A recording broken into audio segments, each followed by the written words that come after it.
Hello everyone, welcome to my daily blog. সকাল সকাল breakfast আজকে ডিম টোস্ট খেয়েছি, যেটা খুবই টেস্টি হয়েছিল আর আমি বানিয়েছিলাম।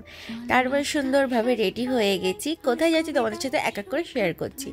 আমি একটা স্টলও নিয়ে নিয়েছি কারণ প্রচণ্ড ঠান্ডা ছিল, বাট বাইরে এসে দেখি প্রচণ্ড গরম লাগছে।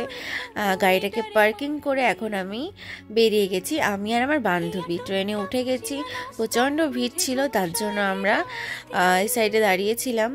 আর ভেতরে আমার এমনিও বসতে ভালো লাগে না জানলা সাইড ছাড়া, তো মানে সিট পেলে আমরা জানলা সাইডে বসে, না হলে এখানে দাঁড়িয়েই থাকি। তো মানে প্রায় ঝুলতেই গেছি, বাট ঠিক আছে, দুইজনে ছিলাম তো অসুবিধা হয়নি। তো চলে এসেছি আমরা হৃদয়পুরে। ফার্স্ট টাইম আমি আসলাম এইভাবে, কখনোই আসিনি আগে। তো ও আর আমি এই যে চলে এসেছি, প্রচণ্ড গরম লাগছিল। তারপরে আমরা টোটোতে উঠে গেছি আর এখন আমরা যাব জুডিওতে। তো ওর জন্য টোটোতে উঠে গেছি। তো জুডিও তো সামনে নামায়নি, তার আগেই নামিয়ে দিয়েছে। ওইটুকুই ওদের মানে নামানোর জায়গা, স্টার মলের ওখানে। তো ওর জন্য আমরা হাঁটতে হাঁটতে জুডিওতে চলে এসেছি। এখন আমরা ভেতরে ঢুকে যাব। আমার কিছু কেনাকাটা ছিল না, ছিল ও কিছু জুতো নেবে, যেহেতু ওর এখানকার জুতোগুলো বেশি কমফোর্টেবল লাগে আর ওর মানে খুব ভালো লাগে। ওর জন্য এখানকার জুতোই নিয়ে যায়, একবারে 2 থেকে 3 জোড়া নিয়ে যায়, ওর অসুবিধা হয় না, অনেকদিন চলে যায়। তো এখানকার কালেকশনগুলো দেখছিলাম, তো বেশ সুন্দর ছিল। তো আমি ভাবলাম যদি আমার কিছু পছন্দ হয় তাহলে আমিও নিয়ে নেব। তো আমি ট্রায়াল রুমে চলে এসেছি আর এখানে এসে একটুখানি পোজ দিচ্ছিলাম। বেশ ভালো লাগে এইরকম মানে পোজ দিতে ট্রায়াল রুমে এসে। তো এই যে এই সোয়েটারটা আমার পছন্দ হয়েছিল, তো আমি একটুখানি ট্রায়াল দিয়ে নিচ্ছি। আমাকে কেমন লাগছে অবশ্যই কিন্তু তোমরা কমেন্ট করে জানিও। আর এইদিকে আমি আবার চলে এসেছি বাইরে। তো ও এদিকে বিলিং করছিল, আমি এখানে একটু পোজ দিচ্ছিলাম। তারপরে আমরা ওখান থেকে বেরিয়ে গেছি, এখন যাবো আমরা স্টার মলের ওইদিকে।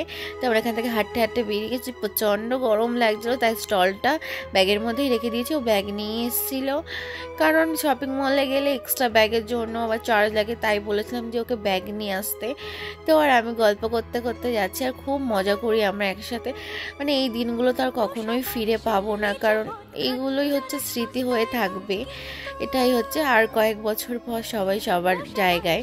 তো এখানে এক্সিবিশন হচ্ছিল, বাট ওটা রাত্রেবেলার দিকে হয়। তারপর আমরা স্টার মলে চলে এসেছি আর ওর কিছু কেনাকাটা ছিল। তো এখান থেকে দেখো ডিম ছিল আর নানা রকমের টাটকা টাটকা সবজি ছিল, বিনস, গাজর, টমেটো, যেগুলো শীতের সবজি সেগুলো সব রকমের সবজি এখানে ছিল।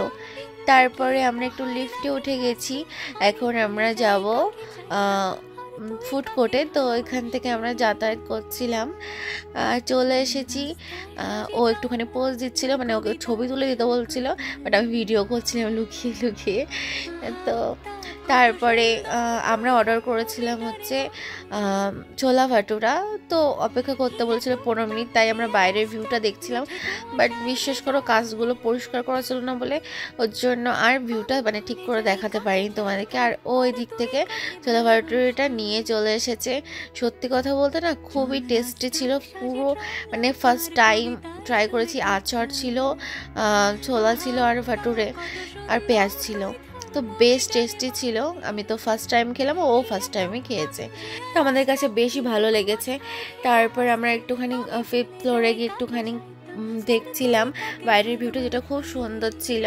তো ওখান থেকে আমরা এখন গ্রাউন্ডে যাব, মানে আমাদের তো বাড়ির দিকে যেতেই হবে, অনেকটা বেলা হয়ে গেছে, কেনাকাটা কমপ্লিট হয়ে গেছে। তাই আমরা টোটোতে উঠে গেছি আর আমরা এখন স্টেশনেও চলে এসেছি। এখন আমাদের ট্রেন আসতে একটু সময় লাগবে, তাই আমরা এখানে বসেছিলাম। তারপরে আমরা ট্রেন পেয়ে গেছি আর পেয়ে গেছি আমার ফেভারিট জায়গা, মানে জানলা সাইড। জানলা সাইডটা আমার খুব প্রিয়, মানে আমার বসলে জানলা সাইডে বসতে হবে। আর বাইরের ভিউটা দেখো জাস্ট ওয়াও ছিল, কারণ চারিদিকে সবুজ আর সবুজ। সবুজ দেখতে কার না ভালো লাগে বলো। আমি আর ও একটু খুনসুটি করছিলাম আর ও ওইদিকে ফোন দেখেই যাচ্ছে। তারপরে মাঝে একটুখানি উকি দিল। তারপর আমরা গ্যারেজ থেকে গাড়ি নিয়ে বাড়ির দিকে রওনা দিলাম, ওকে বাড়ি ছেড়ে দিয়ে আসলাম। তো আজকের ব্লগটা এটুকু ভালো লাগে, like, comment, share and subscribe অবশ্যই করো।